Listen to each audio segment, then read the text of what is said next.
Hello friends, welcome to issue cooking world. আজকে আপনাদের সাথে শেয়ার করতে যাচ্ছি মাছ ভুনা। আমরা তো সবাই কম বেশি মাছ ভুনা করেই থাকি, তবে আজকের রেসিপিটা যদি আপনারা ফলো করেন তাহলে কিন্তু মাছ ভুনাটা খেতে আরো বেশি মজা লাগবে ইনশাল্লাহ। তাহলে চলুন দেরি না করে দেখেছি আমি কিভাবে বাসায় মাছ ভুনা করে থাকি।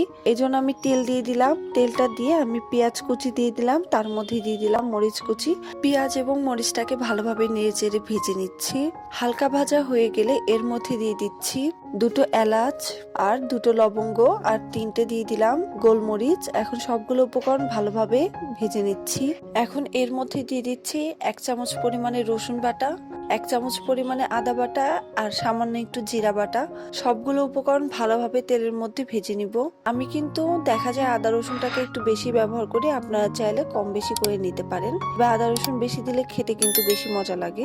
এরপরে দিয়ে দিচ্ছি 1/2 চামচ পরিমাণে হলুদ গুঁড়া, 1/2 চামচ পরিমাণে মরিচের গুঁড়ো আর দিয়ে দিচ্ছি স্বাদ মতো লবণ। সামান্য একটু পানি দিয়ে এই মশলাগুলোকে আমি এখন কষিয়ে নিব। এই যে পানিটা দিলাম, এটা দিয়ে কিন্তু আমি এই মশলাটাকে ভালোভাবে তেলের মধ্যে কষিয়ে নিব। মাছ রান্না করার সময় আপনারা যদি এভাবে মশলাটাকে একটু কষিয়ে নেন তাহলে কিন্তু খেতে আরো বেশি মজা লাগে। তো দেখতে পাচ্ছেন মশলাটা কিন্তু কষানো হয়ে গেছে। যখন বুঝতে পারবেন তেলটা এভাবে বের হয়ে এসেছে তখনই বুঝতে পারবেন মশলাটা ভালোভাবে কষানো হয়ে গেছে। এই তো দেখতে পাচ্ছেন আমার কিন্তু মশলা কষানো হয়ে গেছে। এখন মাছগুলোকে আমি দিয়ে দিচ্ছি।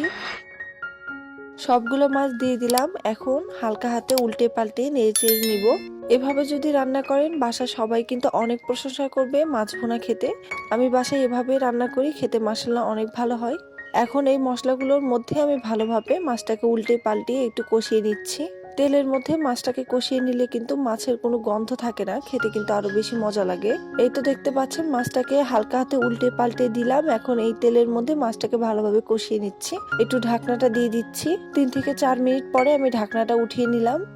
উঠিয়ে আবার একটু হালকা হাতে উল্টিয়ে দিচ্ছি যাতে মশলাটা মাছের মধ্যে ভালোভাবে ঢুকে যায়। এজন্য এটা কিন্তু কালবাউস মাছ, দেখতেই পাচ্ছেন কতটা পারফেক্ট ভাবে মাছটাকে উল্টিয়ে পাল্টিয়ে নিলাম। আমি কিন্তু আজকে কালবাউস মাছ রান্না করছি, আপনারা চাইলে এভাবে যে কোনো মাছই রান্না করে খেতে পারেন। দেখতেই পাচ্ছেন তেলটা কিন্তু অনেকটাই উঠে এসেছে, মাছটাও কিন্তু ভালোভাবে কষানো হয়ে যাচ্ছে। এখন এর মধ্যে আমি পানি দিয়ে দিব। আমি 1 কাপ পরিমাণে পানি দিয়ে দিলাম। মাছটাকে ভালোভাবে এর মধ্যে সিদ্ধ হয়ে যাবে আর এটা দিয়ে ঝোলটা হয়ে যাবে। মাছে যখন ভালোভাবে বলক উঠে আসবে এর মধ্যে আমি দিয়ে দিচ্ছি ধনিয়া পাতা। আপনারা যারা ধনে পাতা পছন্দ করেন না তারা চাইলে এটাকে বাদ দিয়ে দিতে পারেন। এখন এই পানির মধ্যে মাছটাকে ভালোভাবে রান্না করে নিব। 10 থেকে 12 মিনিট এই পানির মধ্যে ভালোভাবে রান্না করে নিলে কিন্তু আবার মাছটা রান্না হয়ে যাবে। দেখতেই পাচ্ছেন কতটা সুন্দর হয়েছে মাশাআল্লাহ। মাছ ভুনাতে কিন্তু হালকা ঝোল রাখলে ঝোলটা দিয়ে খেতে বেশি মজা লাগে। আমি এই জন্য একটু ঝোল রেখে দিব, আপনারা চাইলে কম বেশি করে ঝোল রেখে দিতে পারেন। দেখতে পাচ্ছেন কতটা সুন্দর হয়েছে। মাছগুলো কিন্তু এর মধ্যে ভালোভাবে সিদ্ধ হয়ে গেছে। আমার চ্যানেলে যারা নতুন রয়েছেন অবশ্যই কিন্তু চ্যানেলটিকে সাবস্ক্রাইব করে দিবেন এবং পাশে থাকা বেল বাটনটা অন করে দিবেন ভিডিওর আপডেট পেতে। আর যারা অলরেডি সাবস্ক্রাইব করেছেন সকলকে অসংখ্য ধন্যবাদ। এখন এই মাছগুলোকে আমি প্লেটে নিয়ে নিচ্ছি।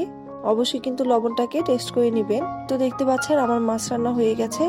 বাসায় একবার হলেও ট্রাই করবেন, কেমন হয়েছে কমেন্ট বক্সে কমেন্ট করে জানাতে পারেন।